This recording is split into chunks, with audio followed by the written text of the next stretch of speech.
Mbote ya balandinyo soboso na politique officielle sur terrain awa tozali précisément na saute mouton o ezwami na de bonhomme bisika pi musala et banda qui peut le presque ekomi na suka musala o ndenge banda qui ndenge ekomi na suka binomo bozali komona nde toujours musala eza toujours en continuité mais presque déjà à la fin ensemble na binomo ko tokozwa baye o batanga mettons que population ba pesa ba vu na bango par rapport à musala ndenge bandaki balela ki keno musala zo sama malembe so mouton ezo ko ba embouteillage ensemble na binomo ko tokozwa ba vu na bango pe bokotala ndenge musala ezo sala na ndenge elongo bani.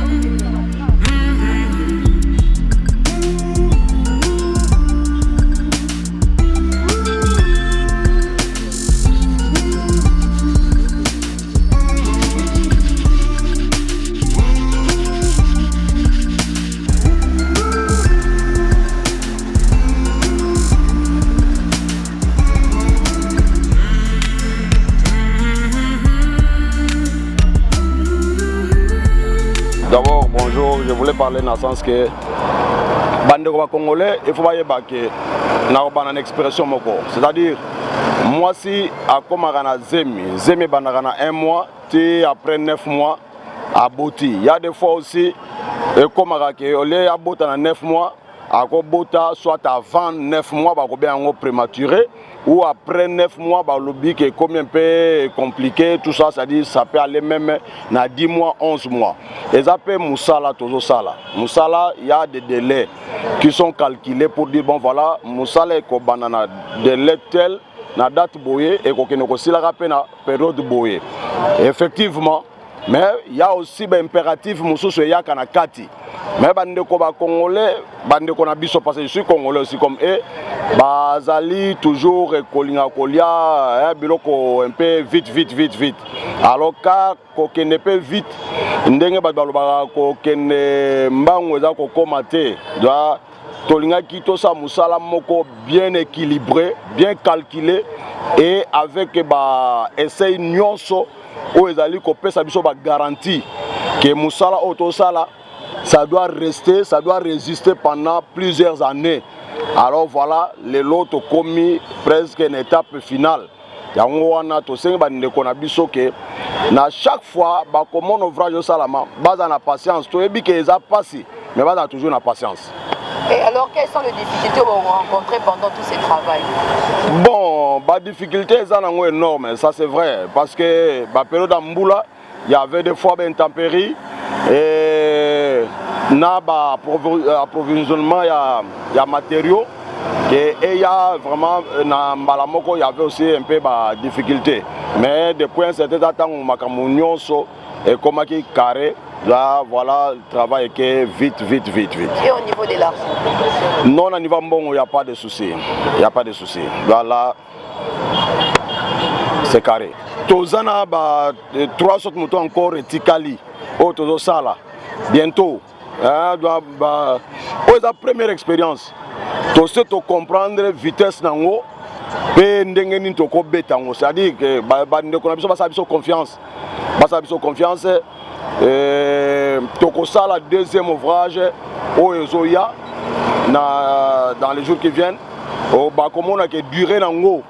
Et qu'on a ajouté le cola oyo. Doit avec vraiment une méthode très facile pour que tout s'en sortir dans l'axe du temps. Mais ça a toujours confiance. Bakonzambo Kapé, surtout ça a confiance dans l'entreprise Africas. Africas, c'est une grande entreprise oyo et ça lui preuve dans la carte Mboka oyo. Je parle directement même à la chef de l'État pour que amonake na Congo Batou oyo baza capable de kosala bazali. Moi j'ai 20 ans de service dans Africas. Il y avait des années où on travaillait avec des blancs dans Nyonso Mundela Zaliboso. Mais ici nous avons travaillé ces ponts. Il n'y avait pas un seul blanc. Ce sont que des ingénieurs congolais à travers notre ingénieur civil qui est ingénieur Eric qui n'est pas là. c'est lui qui était notre chef. Alors doit tout ça vraiment bakonzi, bon ça a besoin confiance. Doit tout ça lango avec contrôle à BTC, avec contrôle à office de route, il y avait rien qui échappait. Na bateau na ça dit tout qui vraiment que Moussa les salama très bien. Doit autorité, bon ça confiance na biso. Doit tout ça la bino bon frère à malam. To c'est pas mingi na bosso na politique de quoi division na matete awa. On a retala misala saut de mouton. Bon on est bande livrement ezala qui passe. Pour déranger biso makas na embouteillage. Mais à lire tout le monde sur comment okende. En tout cas ça va. Je félicite vraiment mon Mboka. Si qui pena soutien makasi pour la misala o ekende liboso pour soulager biso peuple congolais pour tous qui souffrir makasi pour la misala o ya so de bouton. En tout cas comme on a bino ko kita sur le terrain pour recevoir image o ne musala zo tambola et ça biso madame. Ne tozo mona pe musala zo évoluer bientôt là et possible dans ngo to sepeni makasi. Tout le monde que avancement les autres n'ont bien sans problème, sauf que batomité mama bende balinga ba bloquer misala oyo pona côté les mela. Donc makambo ya malamu mokonzi ya mboka azobongisa pona venir ya peuple congolais. Donc on a sepeli mingi tomoni musala ekomo kende ezotambola shiko na ndenge moko bien na sepeli mingi. Donc président ya mboka na biso a continué toujours na kosala boye pour peuple congolais à se retrouver. Tokobosa na pété ba ingénieur o ba mi pesi penda corps et âme na kosala musala oyo ndenge esengeli. Donc to féliciter bango makasi na musala o bazo ça. Ça va, merci. Na sepena le chef de l'état sali. Il sali bien pour na diminuer l'embouteillage. Embouteillage est qui trop batu balobi mingi. Yango va changer ba parole na bango. Yango wana nde aumela béton. Topesa ba ingénieur na biso baumela talaka basa biso bo bien bo kitoko. Donc fierté ya mboka yango. Donc fati o eza elembo. Au pena 100 ans à longwa ba musupe ba oya donc to sepela boye. Soki ya longwe musupe ya na idée ya boye développement ya mboka nde yango wana.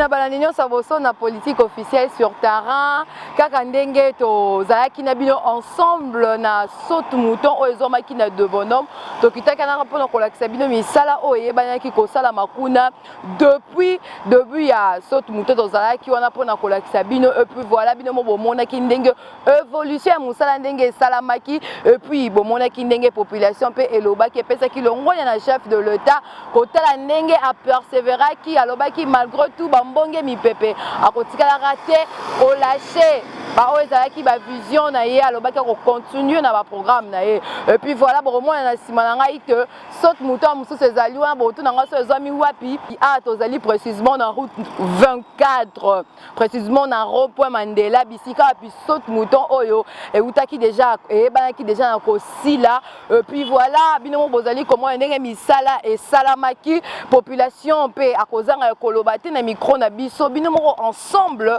bokoyo kanenge population à komeka ko exprimer ba sentiment na ya joie par rapport à musala o e banaki na ko salama ensemble la bino moko bolanda.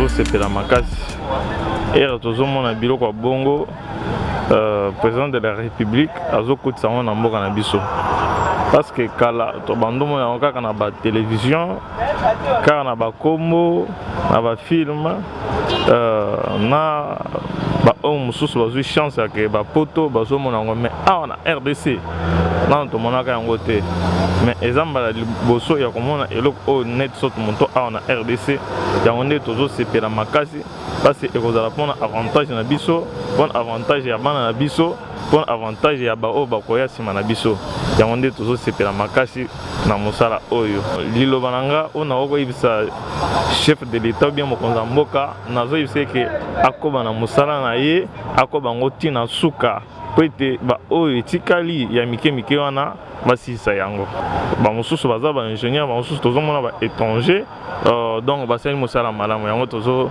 tozosoutenir bango toza na esengo moko makasi ya sote mouton basaleli biso malgré mitema bato ezalaki moto yake boye na boye po ebandela likambo nyonso ezalaka na mwa matata mais suka nango toyebi ke tokobuka mbuma malamu awa ekesisa mpe mwa baembouteillage en tout cas tokozala mpe mwa kimia ensuite eza souvenir mwa makasi oyo bazotikela biso tokobeta yango mpe masolo na bana na biso esala vraimen mwa bien toza nango ve esengo makasi nazolobaka na président Faci alimite kaka na basote mouton te alimite basote mouton te atala mpe bisika mosusu oyo mpe banzela eza ya kobeba asalela biso nzela neti dembudi ya kasangulu baprojet nyonso wana asalela biso yango ekesala biso bien kongo ekekende vraimen mwa liboso ekesala esengo makasi nazofélicite bango makasi vraiment balakisi mosala po banegligeaka baingénieur na biso ayibe te mpe koma néglige baégyptien bakoma likolo mais na oyo basali oyo bango mpe efongoli nzela ekepesa bango bamarché ebele nzambe apambola bango emema bango ata na bamboka mosusu bakende mpe kosala nde basali mpa na biso.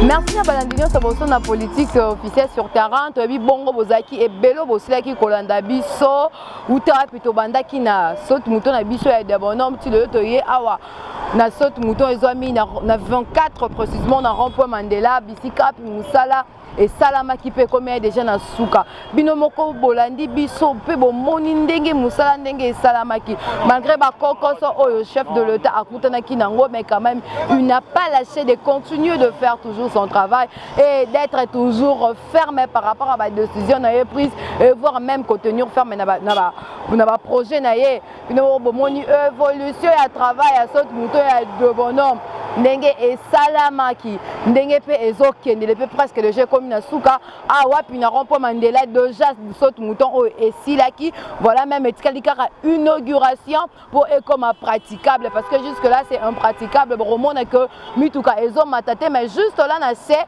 ezane bisika o wapi ba piéton bazoleka na bango mituka pe eza ko baluka na bango bino mo bozali komona et population ezanga ki bongo te ko pesa un grand merci na chef de l'état parce que il a tenu ferme bapesi elongoni appelle au sac on a yo chef de l'état par rapport ya musala oyo aussi liko sala pe encourager ben ingénieur nyonso congolais o batiaki maboko na bango pona kotala ke musala lelo ekende liboso et puis population lobi nous sommes fiers de voir les ingénieurs congolais qui ont été bazaki négligés il y a là beaucoup de années et aujourd'hui que batelemi ceux qui demandent ce mouton que ce sont eux basali musala oyo et vraiment c'est tellement encourageant de voir que ce sont nos ingénieurs congolais qui ont tout fait voir il y a de bonhommes et ça bango za minete mais alors travailler qui en collaboration na ba société à bas blanc mais ce sont eux qui ont fait tout ce travail et ils ont dit un grand merci à tous ces ingénieurs ils encourager bango continuer musana bango et bongo quant à moi je vous dis qu'on se retrouve à la prochaine numéro. Merci beaucoup.